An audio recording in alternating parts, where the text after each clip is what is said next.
Halo kawan-kawan, hari ini saya nak buat satu ujian untuk bandingkan Clash Bell Tech Bully ini dengan Clash Bell Standard. Saya sudah pasang Clash Bell Tech Bully ini sudah beberapa minggu. Jadi respon pick up memang ada meningkat. Cuma saya belum ambil data dan rekod macam mana dia berbanding dengan Clash Bell Standard Yamaha. Motor saya ni NMAX version 1, iaitu NMAX yang paling lama dahulu lah. Jadi motor saya ni motor standard, dan ni clutch pun saya guna clutch original NMAX supaya saya dapat membuat perbezaan macam mana performance dengan tukar clutch bell sahaja. Jadi saya bawa clutch bell ori ini untuk banding dengan clutch bell Tech Bully ini. Clutch bell ini adalah plug and play, dia sama size dengan yang original.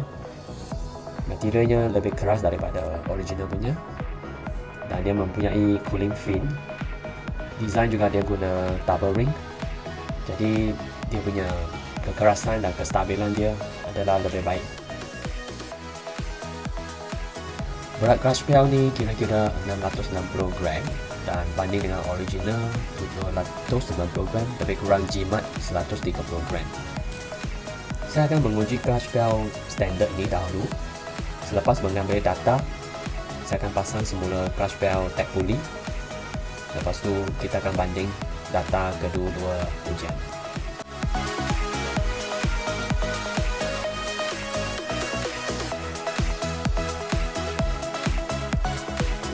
Ini adalah setting untuk bike saya.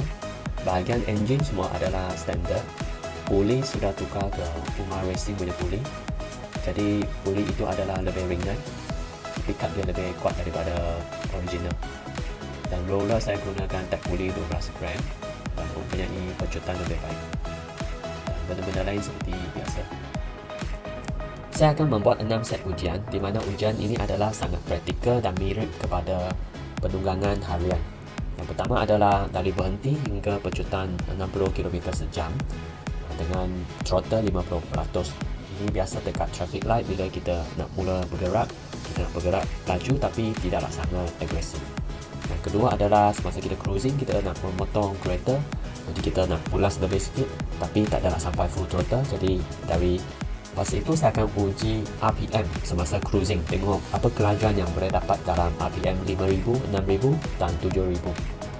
Akhir sekali, hill climb, mendaki cerun sepanjang 250 meter dengan throttle 50%. Ini ujian pertama yang bermula dari statik. Jadi saya akan memucut motor sehingga 60 km sejam. Jadi masa yang dicapai adalah 5.75 saat.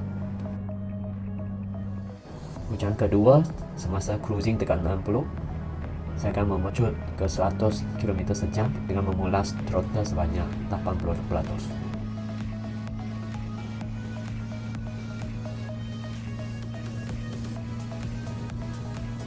Dan ini keputusannya 11.5 saat.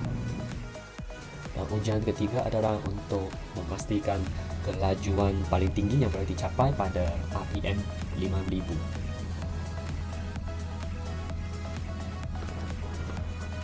Jadi saya cruise motor saya, cuba berhenti pada 5000 RPM, kekal pada RPM tersebut. Okey, apabila sudah capai 5000 RPM, saya cuba kekalkan dan lihat bagaimana kelajuan tu boleh pergi. Dari sini kita boleh nampak kalau saya memecut sedikit dan menurunkan RPM kembali ke 5000, kelajuan tidak akan menurun dan sebaliknya dia akan kekal pada 5000, iaitu saya capai 62 km sejam.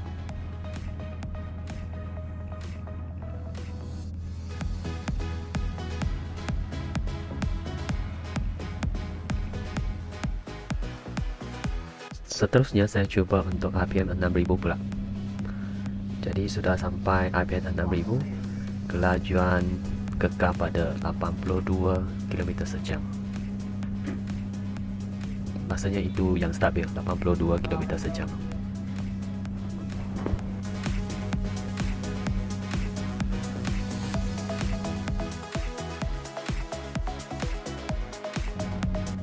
Yang ini ujian untuk 7000 rpm pada jalan yang sama.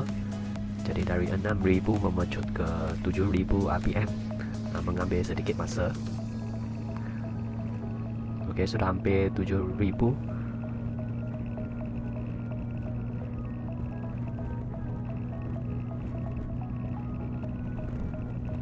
Cuba saya kekalkan turun semula rpm tersebut.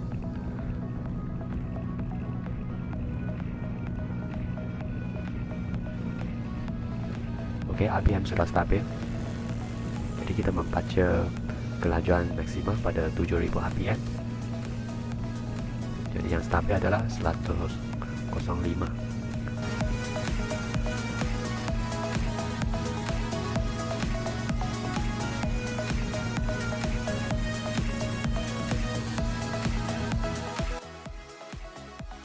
Ujian akhir untuk mendaki cerun sejauh 250 meter. Jadi saya bermula dari statik sampai hujung checkpoint 250 meter, kita akan ambil masa.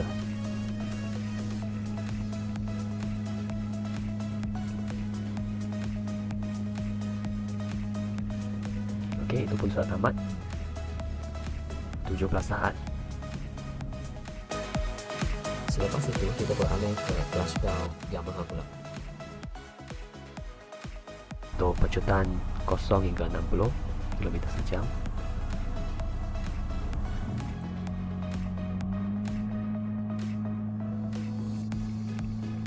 Jadi masa yang dicapai adalah 6 saat.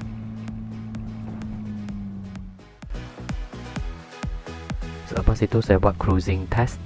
Jadi saya cruise pada 60, memecut 80%.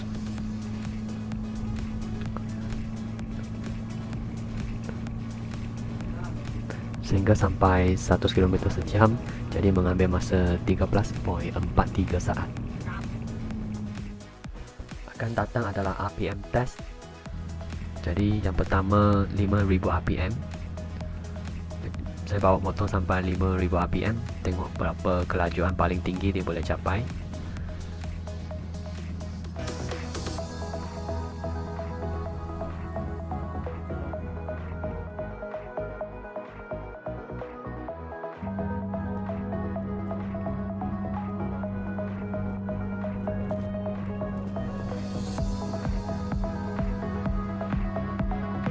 Okey, sudah tekan 6000 rpm. Kelajuan sekarang 77. Masih pada 77. Meningkat sedikit.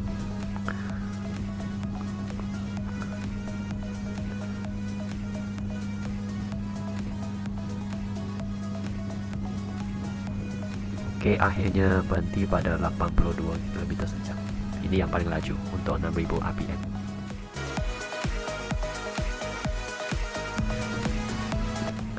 Bagi 7000 rpm perlu memucut dengan kuat sikit.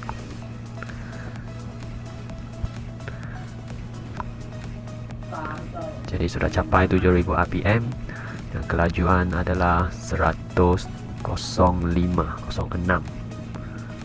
Okey, 06.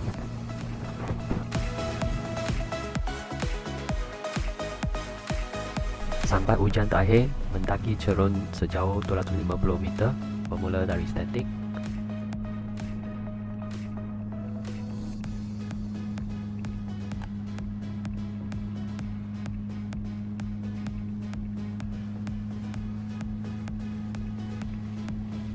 Jadi ini masa dia.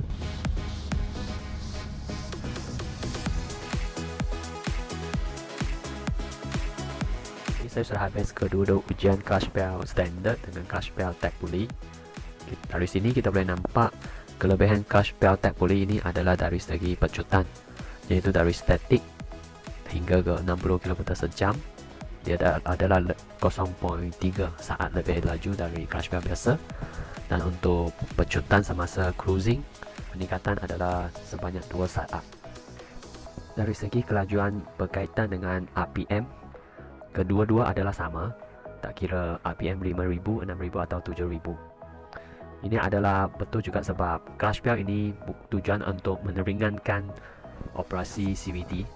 Jadi dia tidak memberi lebih tenaga. cuma dia membolehkan respon lebih laju.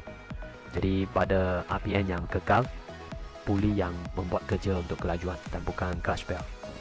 Pada ujian mendaki turun juga, clutch belt yang ringan tidak membantu sangat kecuali pecutan pada awal. Sebagai lumusan, upgrade clutch belt ini adalah sangat memuaskan bagi saya sebab dia dapat meningkatkan pickup atau pecutan motor, tidak seperti child roller atau guna spring keras. Sebab dua barang tersebut adalah wear and tear dan clutch belt boleh bertahan lebih lama dan harganya pun tak mahal, tapi impak dia sangat besar.